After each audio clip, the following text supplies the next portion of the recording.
माता रानी वो दुर्गा दाई महामाई चंडी बन के मोला तरस बरस दे देना मैया वो दया करके दया करके दया करके दया करके दया करके।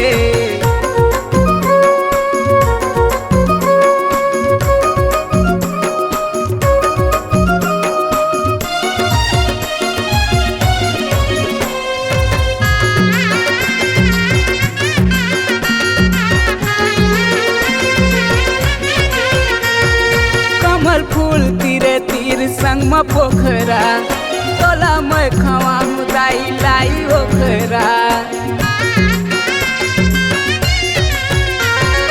कमल फूल तीरे तीर संग में पोखरा तोला मैं खवा दाई लाई ओखरा।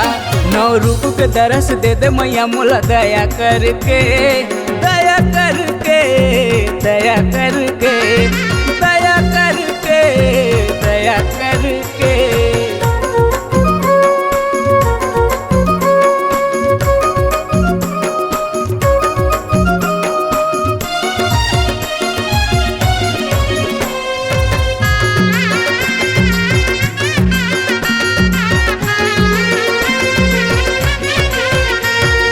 कलश ऊपर दिया दाई दिया ऊपर बाती ऋग बिग जोत जले जले दिन राती। कलश ऊपर दिया दाई दिया ऊपर बाती ऋग बिग जोत जले जले दिन राती। तोर भुवन मवो जलते महू ज्योति बन के ज्योति बन के ज्योति बन के।